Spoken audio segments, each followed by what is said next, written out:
As a glorious feat of the socialist healthcare system, the Democratic People's Republic of Korea has completed construction of the Pyongyang General Hospital in just over just under 2,000 days.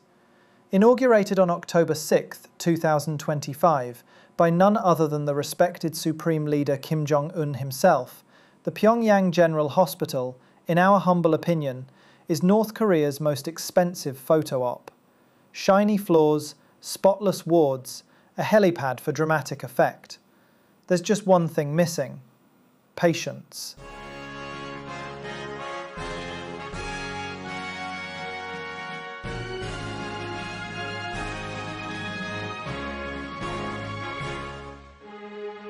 Yes, by far, this so-called hospital has no patients.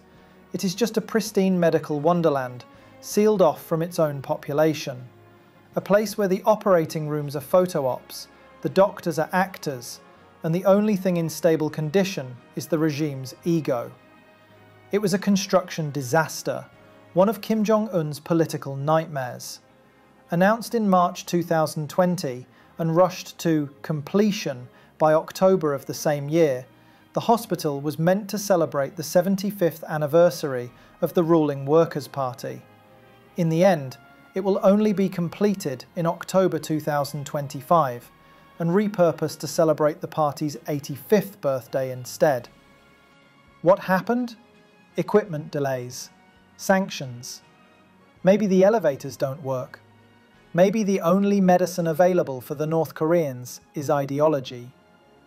Or maybe, just maybe, this is exactly what it was meant to be: a Potemkin hospital for a Potemkin country. In this episode, we investigate how North Korea's greatest hospital became a glittering tombstone for all the promises it was built to supposedly represent. From its ambiguous start to the corruption allegation, this video has it all. Buckle up. Let's begin.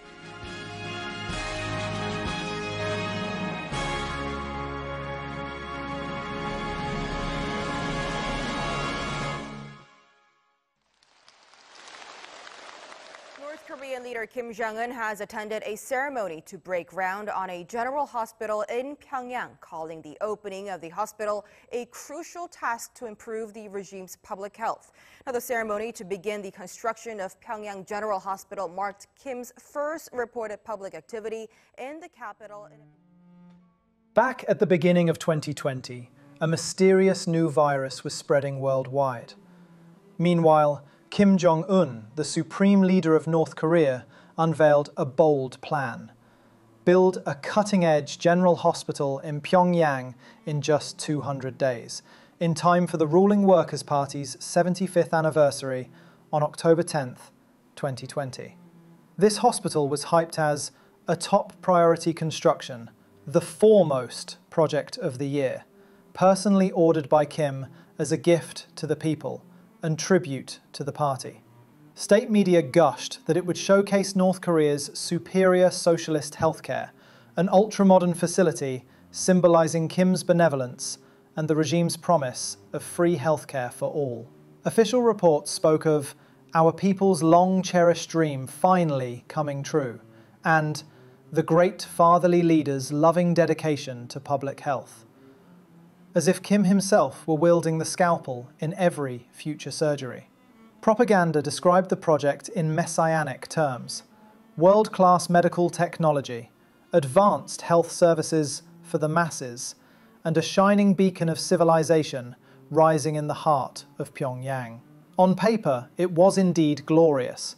Kim stood at the March groundbreaking ceremony, shoveling symbolic dirt for the cameras, proclaiming that the party had set aside all other projects for this one. Nothing would stop the Pyongyang General Hospital from opening in time for the big October parade.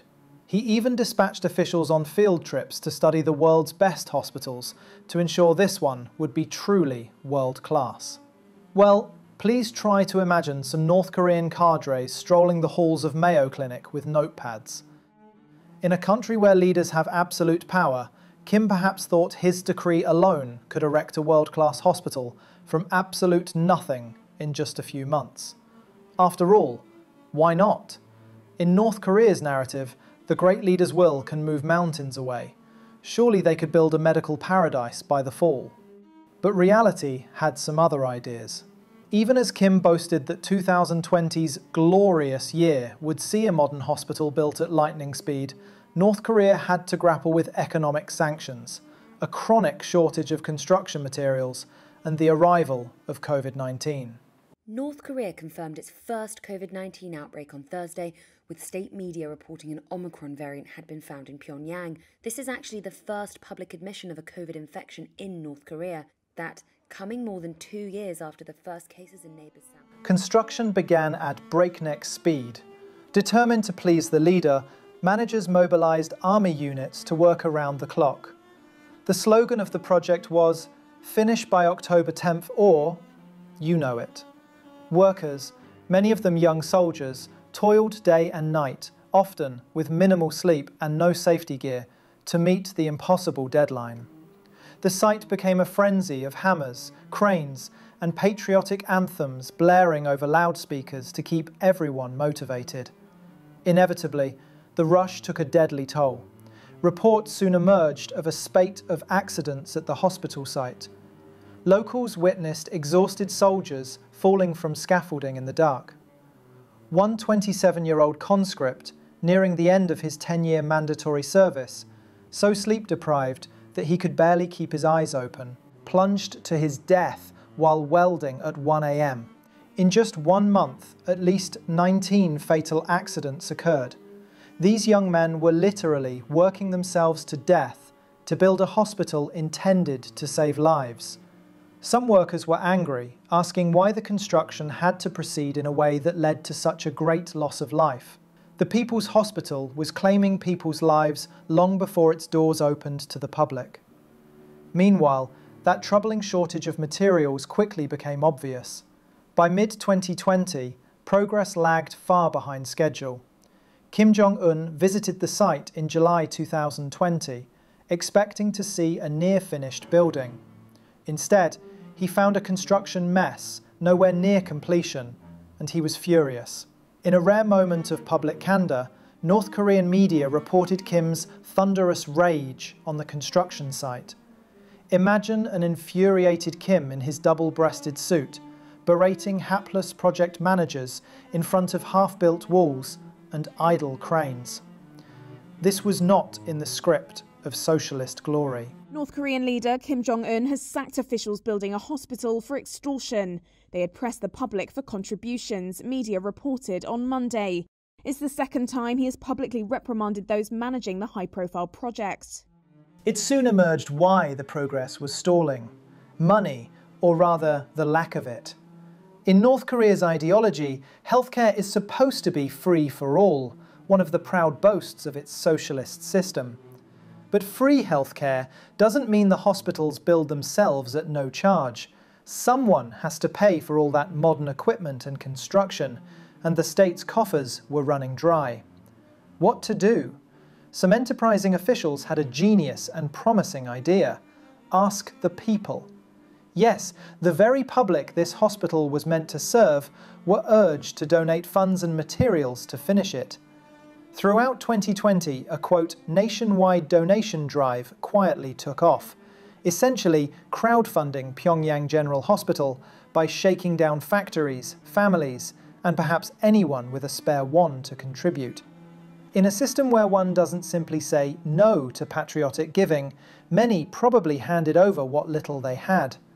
Perhaps propaganda framed it as peasants and workers pitching in to build their own healthcare utopia. But to Kim, this was a disastrous breach of party principle. In his view, the party was supposed to gift the hospital to the people, not beg the people to pay for it. The whole stunt made the regime look desperate and undermined the narrative of Kim as the generous provider. When Kim learned of this unsanctioned fundraising, he responded as you might expect a supreme leader to, with mass firings and finger-pointing. At that July 2020 site inspection, he sacked the entire Project Coordination Commission on the spot. State media, in an unusual display of self-criticism, reported that the managers had, quote, failed to set up a proper budget and were supplying equipment and materials from ordinary citizens. Kim, quote, severely rebuked them for burdening the people by encouraging all kinds of assistance, calling it a serious digression from party policy. The message was clear. The embarrassment belongs to those mentally corrupted officials, not Kim. The offending officials were purged, possibly sent off to an unglamorous future counting fertilizer bags in the provinces. In effect, scapegoats were found and offered up to preserve the supreme leader's infallibility. After all, it must be saboteurs or incompetents below the Kim who had messed everything up. North Korean leader Kim Jong-un pointed out problems in the budget management during his visit to the hospital construction site. North Korea's state media, Korean Central News Agency, reported Monday that Kim said the team in charge of coordinating the construction had been careless in managing the budget, adding that the use of materials and equipment is different to what the Workers' Party of Korea had mapped out. In a capitalist country, if a hospital CEO ran over budget, they might get a stern board meeting. In North Korea, you get a public shaming for undisciplined practices, and possibly a bright new career in vegetable farming in the countryside. Kim's outburst even acknowledged the root problem. He noted that this case showed some officials' immaturity in economic guidance. Well, to put it blankly, we have some idiots in our ranks who think money grows naturally on trees. A gift to the people, paid for by the people, one could hardly script a better example of authoritarian absurdity. Realizing how bad this looked, Kim tried to undo the damage. By late 2024, the regime quietly returned all those donations to the units and residents who had ponied up cash, trying to scrub away the evidence of the previous begging bowl approach. According to leaked info, in December 2024, the government refunded every last won to the donors, calling it a special measure to restore trust. So, they dragged it out 4.5 years before giving back the money. Why did it take so long? Anyhow, by then, the damage was done. Kim's 200-day miracle hospital was years behind schedule, and everyone knew it. The good thing is, they had COVID to blame for. North Korea plans to keep its borders shut until there is an effective diagnosis and treatment method for COVID-19, the regime's vice health minister said in an interview with the Chosan Shinbo, a pro-North Korean newspaper in Japan, that the key way to keep the virus out is preventing foreigners from coming in. The reclusive state had its borders closed since the end of last week. After the summer 2020 fiasco, Pyongyang General Hospital quietly faded from the headlines. The October 2020 party anniversary came and went, with no shiny new hospital to show off. A huge embarrassment for a regime obsessed with national celebrations. The skeleton of the building still loomed over downtown Pyongyang, across from the monumental Workers' Party founding monument, like an unintentional monument to the regime's own failure. It became even more embarrassing that the half-finished project stood there for everyone to see for the next 4 years. It became a pillar of shame, a laughingstock for outsiders, and a bitter disappointment at home. So what did state media say about it? They pretended everything was fine. After some brief mentions that construction was still ongoing, they largely went silent about the hospital. The project was airbrushed out of propaganda. No more front-page paeans to its progress, no more rosy updates. Only occasionally would outside observers catch a glimpse. Satellite photos or defector reports noting the building still wasn't finished, or that it lacked equipment and electricity. Behind the scenes, work did continue fitfully. With new managers, construction crept along. COVID had slammed the door shut on importing crucial supplies. For over 2 years, North Korea's border with China was effectively closed, choking off all trade. The shortage of everything, from MRI scanners to basic building materials, persisted during the pandemic. By early 2022, the regime likely had a concrete shell of a building, but scant innards to make it a real hospital. It wasn't until 2023, when border controls eased, smuggling and international aid finally brought in some goods that the project could seriously resume outfitting the facility. Even then, progress was slow. The bodies of North Koreans are falling ill, and their crumbling healthcare system is wholly incapable of curing them. North Korea professes to have a free healthcare system, but in reality struggles to provide even the most basic service to the population. North Korea In February 2025, North Korean authorities claimed that construction of the hospital was completed. Yes, completed, except for minor things like medical devices, interior equipment, and staff training. In truth, by that point, they had barely built the exterior and failed to fill it with medical devices and staff. Essentially, the building is finished, but the hospital is nowhere near its completion. It was an empty shell, perhaps suitable for a photo op, but not for treating any actual human ailment. North Korea was trying to save face, declare victory, even if inside it was just echoing hallways and unopened boxes. Kim Jong-un was not about to blame himself for these delays. The official narrative insisted it was not that his plan was unrealistic or that sanctions crippled the effort. Instead, internal enemies and incompetence had caused man-made obstacles. In September 2025, when the long-delayed opening finally loomed, Kim visited the hospital again for a final inspection. In that meeting, he astonishingly admitted that he had lost control of the project for a while due to fame-seeking officials who deviated from the plan. It was as close as you'll get to Kim saying, "I am so enough with all this BS."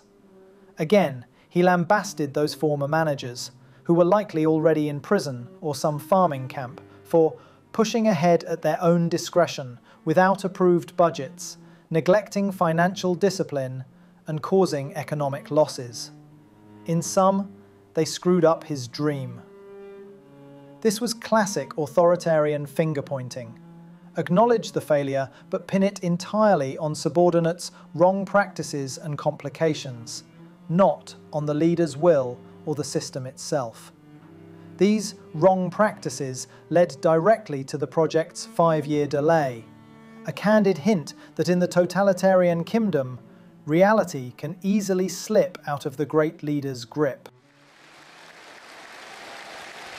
특히 올해 예상치 않게 맞닿은 방역 전선과 자연재해 복구 전선에서 우리 인민군 장병들이 발휘한 애국적이고 영웅적인 헌신은 누구든 감사의 눈물 없이는 대할 수 없는 것들입니다. 조선노동당 중앙위원회를 대표하여 Finally, in October 2025, 5.5 years after construction began, Pyongyang General Hospital was declared open. In a grand completion ceremony on October 6th, Kim Jong-un cut the ribbon and toured the facilities. It was timed as a centerpiece event for the 80th anniversary of the Workers' Party. Planned for the 75th, but finished for the 80th. What a convenient adjustment of timing. State media's coverage was triumphant. They proclaimed this was one of the strongest wishes Kim has wanted to fulfill, always at the forefront of his mind, now finally realized. The great leader's dream hospital had come true, just fashionably late. Photographs showed a large, modern-looking hospital building, complete with a rooftop helipad and over 1,000 beds. From the outside, it certainly looked the part of a major medical center. Inside, the halls were shiny, the wards pristine, but a closer look revealed the truth. Many diagnostic machines and treatment rooms were still empty or appeared incomplete. The gleaming new operating theatres had hardly any equipment installed. The recovery rooms were basically stage props. It was a Potemkin hospital, a showpiece shell to be admired, but not yet a functioning healthcare facility.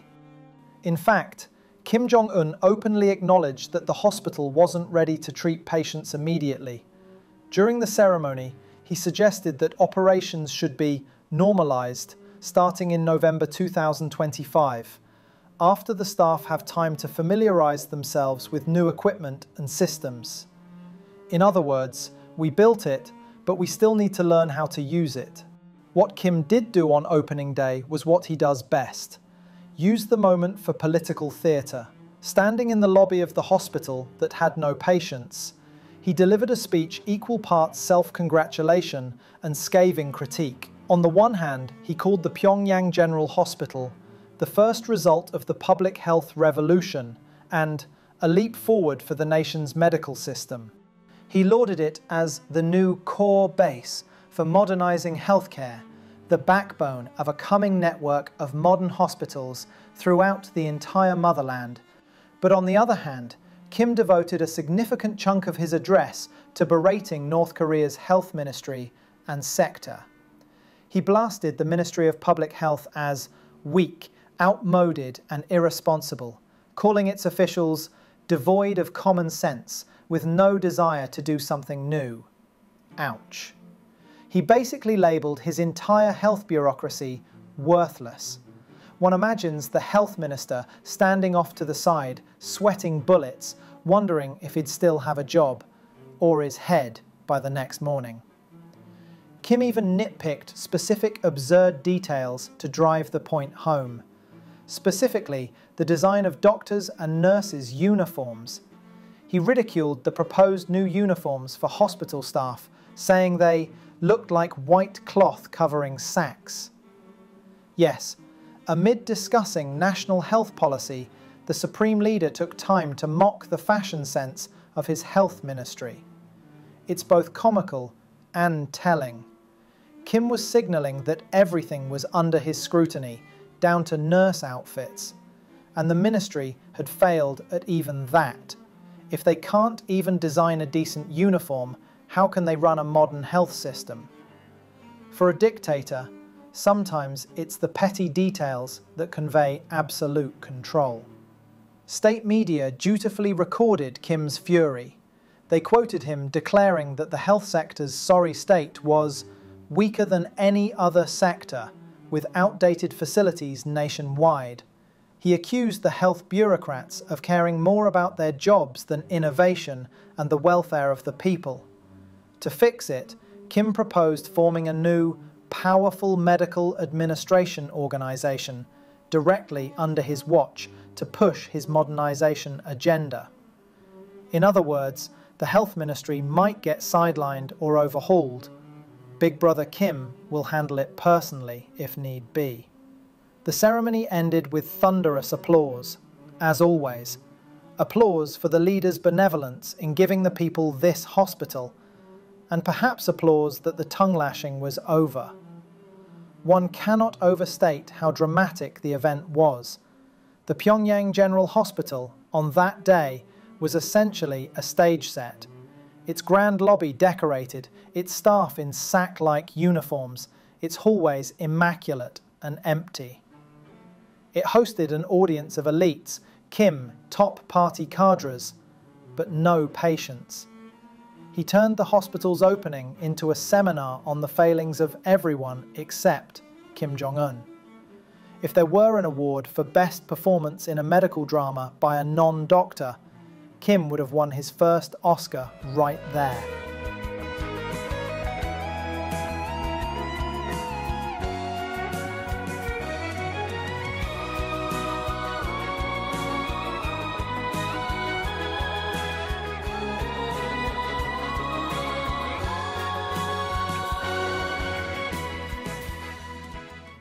The saga of Pyongyang General Hospital lays bare a fundamental truth about North Korea's system.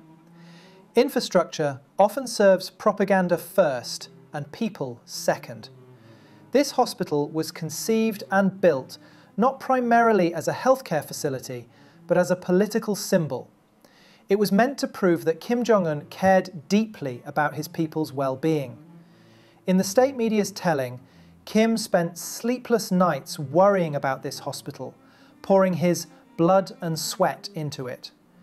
The building itself was the product and the proof, more so than the medical services it might eventually provide. For years, the empty shell stood as a mute rebuke to those lofty promises. Notably, during those 5 years of delay, ordinary North Koreans continue to suffer from a decrepit healthcare system. Pyongyang, the Juche capital, has a few relatively decent hospitals. Some were built in the Daddy Kim's era, like the Okryu Children's Hospital and the Taesong 55th Anniversary Hospital. But beyond the capital, conditions are grim. Hospitals often lack basic supplies, medicine, even electricity and running water. Doctors in the provinces sometimes perform major surgeries without anesthesia. Yes, you heard that right. Patients have been operated on fully conscious due to drug shortages. The government boasts of free healthcare, but as one defector doctor famously recounted, they still are free, but you don't get much at the hospital these days. You might not get heat in winter or lights in the operating room. Families must bring their own food, blankets, and often their own medicines and medical supplies for hospitalized relatives. It's free in the sense that the hospital won't charge you, but you have to procure everything yourself or bribe the staff with cigarettes and cash to pay extra attention. Perhaps the most darkly comic anecdote is about IV drips. In the 1990s, during the famine, and even well into the 2000s, North Korean hospitals were so short on proper IV bags that patients had to bring their own empty beer bottles to be used as makeshift IV containers. Yes, beer bottles for IVs. One doctor recalled that if a patient brought one beer bottle, they could get one IV drip. 2 bottles, 2 IVs. Sterility, of course, was questionable, but when you have nothing else, a glass bottle and gravity can replace an IV bag. It's hard to imagine a more absurd image of free healthcare, a system where doctors have the skill to treat you, but not the tools, and you might be sent collecting any available empty Taedonggang beer bottles so they can hook you up to saline. While Kim was cutting ribbons in Pyongyang, the health situation outside those walls remained dire. North Korea's regular immunization programs largely collapsed. There were no vaccines for measles, rubella, polio, or TB for children, and pregnant women missed tetanus and diphtheria shots. International organizations had to step in. By 2024, UNICEF was airlifting medical supplies and vaccines into North Korea to plug the gaps. In the first half of 2024 alone, UNICEF delivered $1.61 million of health supplies, including basic hospital equipment, medicines, and vaccines for over 600,000 children and 250,000 pregnant women. They also provided things like vitamin supplements and worked to improve water supply in clinics and kindergartens, which helped at least 110,000 people. These are the sort of essentials one would expect a functional national health system to handle, but North Korea needed outside help even for clean water in health centers. So even as the regime spent lavishly on its showcase Pyongyang hospital, it was international aid ensuring kids got measles shots and rural clinics got running water. UNICEF has confirmed that it has sent humanitarian aid to North Korea. Its spokesperson told Radio Free Asia on Saturday that it was able to move essential health supplies into North Korea in recent weeks, but not in significant amounts. The spokesperson said they were supplying. In a twist, Kim Jong-un has used the finally finished Pyongyang hospital as a springboard for even grander promises. During the opening ceremony and subsequent meetings, he announced nothing less than a health revolution for North Korea. Having achieved one modern hospital, Kim now vows to build many more.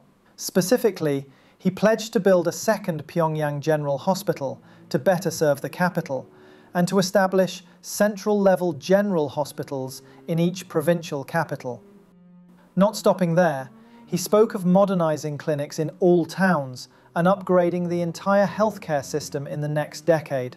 The goal is world-class healthcare nationwide within 10 years. If this sounds like an overcorrection, it is.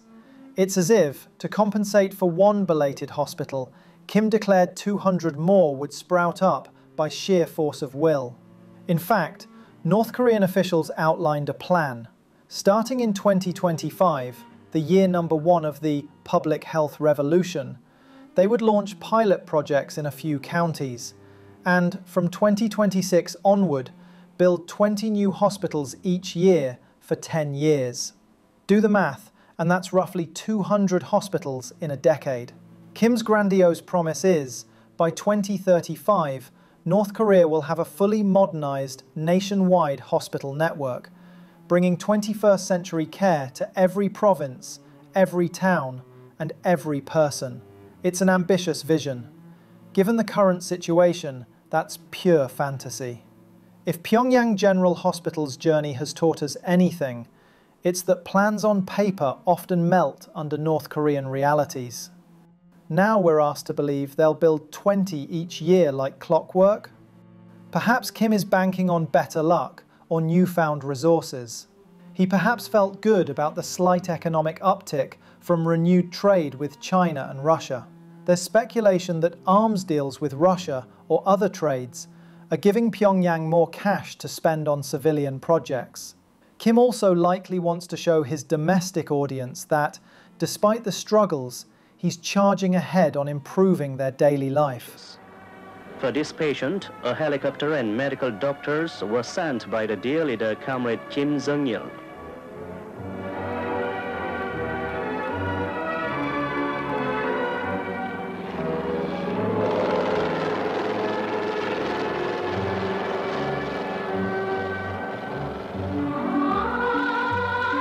Upholding the party's will to spare nothing for the people's life, doctors of the Pyongyang Medicine University Hospital made a woman artist recover her consciousness in 100... But the skepticism even creeps into state narratives.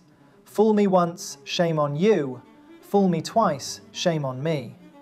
North Koreans have heard big promises before. 10-year plans are a staple of Pyongyang rhetoric, which Kim Il-sung and Kim Jong-il had plenty of. Now Kim Jong-un is just imitating that formula. Reality has a habit of not keeping up.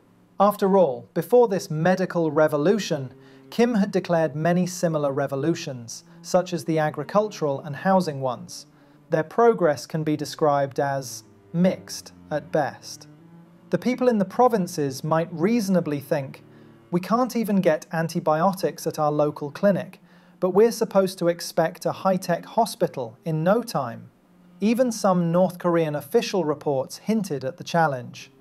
Building a proper hospital is dozens of times harder than a housing project, requiring expensive materials, advanced technology, and lots of money. All things in short supply.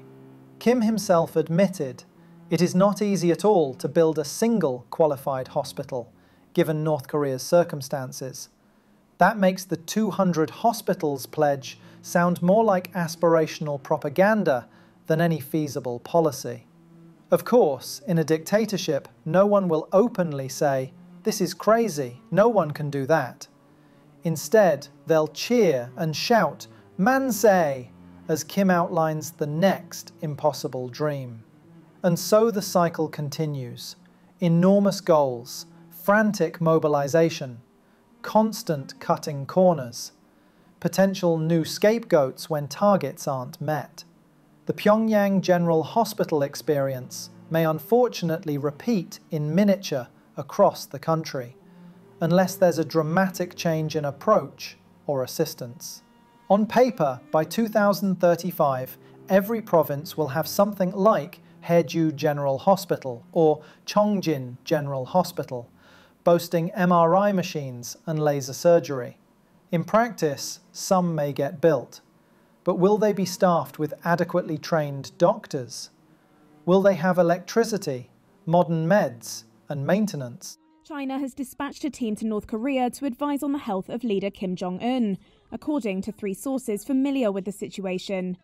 The group's trip, which included medical experts, doctors and officials, came amid conflicting reports about the health of the North Korean leader. A delegation led by a senior member of the Chinese Communist Party's International Liaison Department left Beijing for North Korea on Thursday, 2 of the 3 anonymous sources said. Beyond the general healthcare for all, Pyongyang has a particular healthcare system for the few. You know, in practice, free and universal care often means no care at all for those without power or money. To satisfy the needs of the ruling elites, the country has effectively developed a parallel VIP medical system, consisting of secretive hospitals, special clinics, imported equipment, and even foreign doctors, all reserved for the top cadres and the Kim family. At the apex of the elite system stands Pyongyang's Ponghwa Clinic, also known as the government hospital. Access to Ponghwa is restricted to North Korea's political elite, and its very existence is a state secret domestically. Built in the early 1970s on Kim Il-sung's personal orders, Ponghwa was intended to be the pinnacle of medical care for the regime's upper echelons. It's a large, modern healthcare complex located in central Pyongyang, with its own helipad and surrounded by thick walls that make it invisible from the outside. Security at Ponghwa is intense. The facility is kept under close military guard, and only the core elite and their families are allowed through its doors. After Kim Jong-il's debilitating stroke in 2008, Ponghwa underwent massive renovations. Historical satellite imagery shows new wings and infrastructure added in the years that followed, all to ensure it could meet any of the dear leader's medical needs. The secrecy surrounding these elite clinics sometimes borders on the ominous. In 2006, for example, Japanese police arrested a North Korean agent for smuggling an industrial freeze-drying machine into Ponghwa, equipment so advanced and unusual that investigators suspected it could be used for manufacturing biological weapons. The idea that the regime's finest hospital might double as a research site for dubious programs only adds to its mystique. And Ponghwa is just one node in a network of secret medical facilities for the elite. These VIP hospitals are outfitted with the very best equipment from Germany and Japan, imported specifically for the Kim family's care and their beloved cadres. Besides, the latest equipment is not enough without capable operators. When local talent isn't enough, the regime won't hesitate to import some experts from its imperial enemies. Pyongyang's medical centers maintain a discreet speed dial to foreign specialists. In late 2014, after Kim Jong-un disappeared from public view for 6 weeks, rumors swirled about his health. It was later revealed that North Korea had flown in a French orthopedic surgeon to operate on Kim's ankles at the Ponghwa clinic. The young dictator had been suffering from painful cysts in his feet, and rather than trust only domestic doctors, the leadership quietly obtained a second opinion from Europe. Frankly, North Korea's rulers have a long history of consulting foreign doctors in secret. One French neurosurgeon, Dr. François-Xavier Roux, has recounted being summoned to North Korea twice during Kim Jong-il's reign. The first time, in 1993, he received an out-of-the-blue phone call in Paris asking for advice after Kim suffered a serious head injury in a horse-riding accident. The second time, in 2008, Roux was urgently flown to Pyongyang on a mission so secret that he didn't even know who the patient was until he found himself at Kim's bedside. All of this casts a harsh light on the medical apartheid entrenched in North Korea. For the vast majority of North Koreans, even basic healthcare can be an ordeal, but the party elders have access to the expedited medical service at the Ponghwa clinic. Behind the excuses for its 5 years of delay lies a simpler and darker truth. The ruling elite never needed this hospital to function. In fact, they and their families won't be bothered if the Pyongyang General Hospital ever gets finished or not. They already enjoy the immediate access to Ponghwa Clinic and other hidden medical compounds, stocked with foreign-made devices and guarded physicians.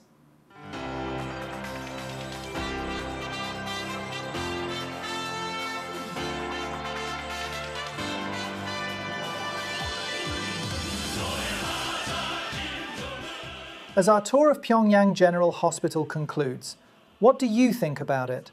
A glamorous 13-story building that stands as a monument to grand ambitions and sobering realities.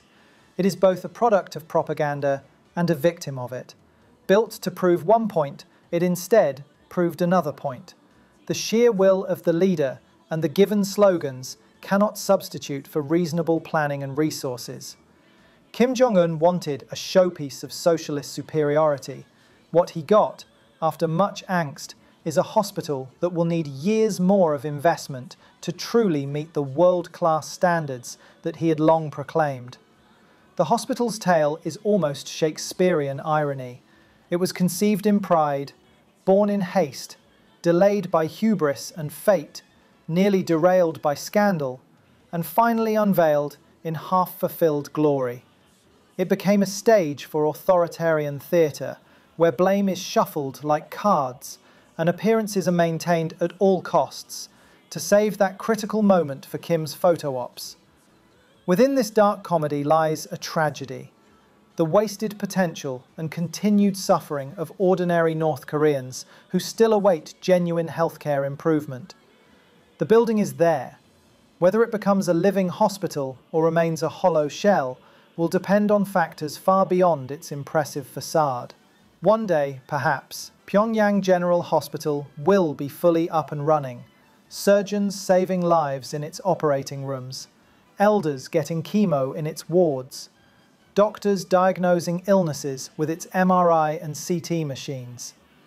If that day comes, credit will belong not just to Kim's belated push, but to the countless, nameless people who labored and even died to make it real, and to those who possibly smuggled in parts or trained staff quietly in the background. But for now, the hospital stands as a cautionary tale. In North Korea, it warns the leadership that even absolute power can't bend steel girders to its will without cost. In the end, perhaps the true intensive care North Korea needed is for the system itself. Because in the operating theatre of governance and politics, when leaders promise miracles but deliver fiascos, it's the people who bleed. And no hospital, however grand, can cure that without real change.